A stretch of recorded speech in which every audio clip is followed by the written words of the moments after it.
Sir నమస్కారం sir. నమస్తే అండి. సార్ 'రామ్ గోపాల్ వర్మ' గారి అరెస్ట్‌కి సంబంధించి ఒక పెద్ద చర్చ అయితే జరిగింది. గత కొంతకాలంగా కూడా జరుగుతుంది. అయితే ఒక టామ్ అండ్ జెర్రీ ఆట ఆడినట్టు పోలీసులేమో బృందాలుగా ఏర్పడి ఆయన కోసం సెర్చ్ చేస్తున్నారని వార్తలు రావడం, ఆయనేమో ప్రెస్ మీడియాలో మొత్తం ఇంటర్వ్యూలు ఇవ్వడం ఇవన్నీ కూడా చూసాం. అయితే ఇప్పుడు ఆయనకు అరెస్ట్ కాకుండా హైకోర్టు ఒక ఊరటైతే ఇచ్చింది సార్. ఈ 9వ తారీఖు వరకు ఆయన పైన ఎటువంటి యాక్షన్ తీసుకోవద్దని చెప్పేసి ఒక ఆర్డర్ అయితే పాస్ చేసింది. మరి ఇప్పుడైతే అరెస్ట్ అయితే లేదు. మరి 9 తర్వాత ఏం జరుగుతుందో చూడాలి. సో హైకోర్టు ఇచ్చిన ఈ నిర్ణయం మీరేం చెప్తారు సార్ దీనిపైన? ఏముందండి, ఇప్పుడు ఆయన్ని అరెస్ట్ చేయాలి అనే ఉద్దేశం ఉంటే హ్మ్. అరెస్ట్ చేసుండేవాళ్ళేమో. ఆయన ఇంటి దగ్గరే ఉన్నారు. ఆయన లోపలే ఉన్నాడు. ఈళ్ళు లోపలికెళ్ళలేదు. అవును. ఆయన వీళ్ళెళ్ళిపోయాక ఆయన బయటికెళ్ళిపోయాడు. ఆయన బయటికెళ్ళాక వీళ్ళొచ్చారు. ఏదో నడిచిందక్కడ. హ్మ్. సెర్చ్ చేయలేదు వీళ్ళు. సెర్చ్ అంటే వెతుకులాటలు జరగలేదు. కానీ మీడియాలో వెతుకులాటలు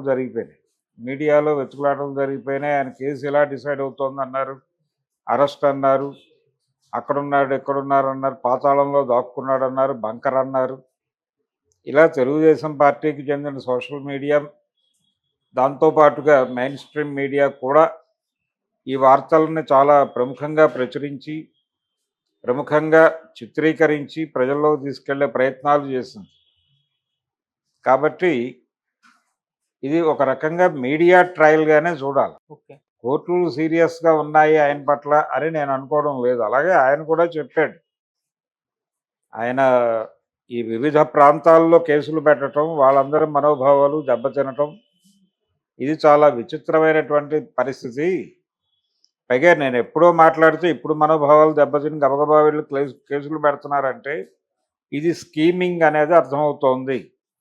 ఈ స్కీమ్ వెనకాల ఎవరున్నారు అనేది ఆయన వదిలిపెట్టేశాడు. కానీ ఆయనకు తెలుసు ఎవరున్నారో.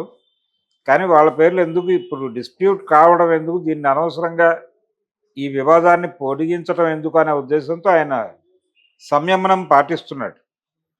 తన గౌరవాన్ని కాపాడుకుంటూ, తన భద్రతని చూసుకుంటూనే అవతల వాళ్ళ ప్రైవసీకి కూడా కొంత ప్రాధాన్యతనిచ్చి గౌరవప్రదమైనటువంటి మార్గంలోనే వర్మ వెడుతున్నాడు. ఎవరిని ఎక్కడ ఇబ్బంది పెట్టడం లేదు, లీగల్గా కానీ ఏ పద్ధతిలో అయినా కానీ.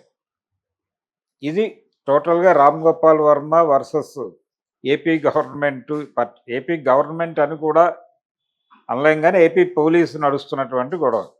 ఆయన ఎప్పుడో ఏవో మీమ్స్ పెట్టాడని, ఆ మీమ్స్ మీద గొడవ. ఆయన సినిమాలు తీశాడు, ఆ సినిమా ప్రమోషన్కి సంబంధించి మాట్లాడాడు. ఆ సినిమాలో కూడా కంటెంట్ కొంచెం అంటే ప్రస్తుతం అధికారంలో ఉన్నటువంటి రాజకీయ నాయకుల ప్రైవేట్ లైఫ్ గురించి కూడా దానిలో కొన్ని ఇబ్బందులు ఉన్నాయి, ఇబ్బందికరమైనటువంటి చిత్రీకరణ ఉంది అనే దానికంటే కూడా ఇవన్నీ ఉంటాయేమో కేసులో అని అనుకున్నారు. కానీ వీటికంటే కూడా అతను ఇన్స్టాలోను మరొక చోట పోస్ట్ చేసినటువంటి కొన్ని ఫోటోల మీద గొడవ. అవి సిబిఎన్ని ఇబ్బంది పెట్టింది, లేకపోతే పవన్ కళ్యాణ్ని ఇబ్బంది పెట్టి ఉండొచ్చు, లోకేష్ని ఇబ్బంది పెట్టి ఉండొచ్చు. వాళ్ళు కదా కేసులు వేయాల్సింది, వాళ్ళు కదా గాయపడాల్సింది. వాళ్ళు గాయపడకుండా ఇంకెవరెవరో రకరకాల ఏరియాల్లో నుంచి హర్ట్ అయ్యి కేసులు పెట్టామంటే ఇప్పుడు ఇన్ని చోట్లకి తిరగాల్సి వస్తుంది లీగల్గా, ఏ జిల్లాకి ఆ జిల్లా అయి ఉంటాయి. సో ఈ ఇబ్బందుల నుంచి బయటపడాలి అనేది ఆయన, అందుకని లీగల్గా ఏదన్నా ప్రొవిజన్ దొరికితే బయటకు వద్దామని ప్రయత్నం చేస్తున్నాడు. అందులో భాగంగా క్వాష్ పిటిషన్ వేశాడు. అది కోర్టు యాక్సెప్ట్ చేయలేదు. యాంటిసిపేటరీకి ట్రై చేస్తున్నాడు. యాంటిసిపేటరీ వర్కౌట్ అయితే ఇంక జైలుకి వెళ్ళే ఆ పరిస్థితి ఉండదు ఆయనకి.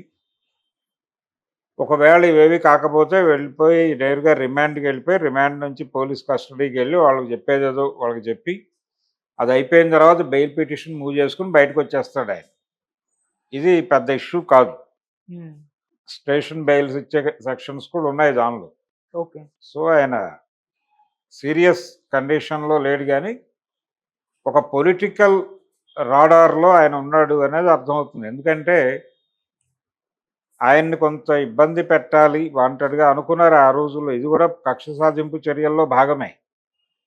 ప్రస్తుతం ఏపీలో కక్ష సాధింపు రాజకీయాలు బలంగా నడుస్తున్నాయి. ఇది కొంచెం గవర్నర్ గారు పట్టించుకుని ఈ వాతావరణాన్ని మార్చాల్సిన అవసరం అయితే ఉంది. ఓకే. ఇది మారే వరకు ఈ డ్రామాలు నడుస్తూనే ఉంటాయి. ఈరోజు రామ్ గోపాల్ వర్మ గారు రేపు పొద్దున ఇంకోళ్ళు అవుతారు. అంటే ప్రభుత్వానికి వ్యతిరేకంగా ఎవరు ఎప్పుడు మాట్లాడినా వీళ్ళు ప్రతిపక్షంలో ఉండగా మాట్లాడిన వాళ్ళందరినీ అధికారం వచ్చిన తర్వాత టార్గెట్ చేయటం అనేది ప్రజాస్వామికంగా సబబా కాదా అనే దాని మీద ఒక డిస్కషన్ జరగాల్సి ఉంది ఆంధ్రప్రదేశ్ రాజకీయాల్లో. అది జరగకుండా ఇది ఆగదు. అది జరగాలి, జనాలందరూ తిరగబడాలి.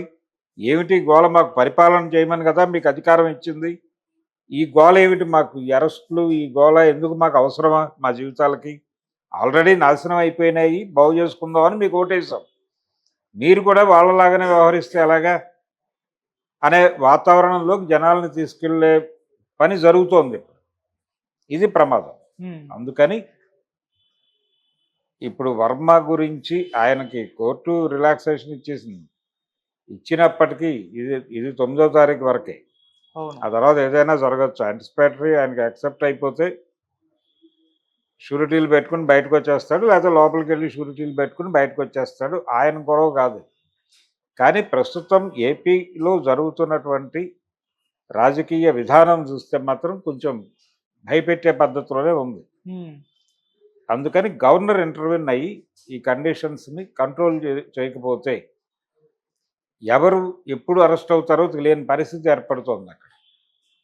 అందుకని ఈ కక్ష సాధింపు రాజకీయాలకి నిరసనగా గవర్నర్ని అలర్ట్ చేస్తూ గవర్నర్కి పిటిషన్లు కనుక పెట్టగలిగితే ఈ బాధితులందరూ గవర్నర్ ఇంటర్వ్యూన్ అయ్యే లెవెల్లో ప్రెజరైజ్ చేయగలిగితే అప్పుడు స్టేట్ గవర్నమెంట్ వింటుంది, లేకపోతే వింటుంది.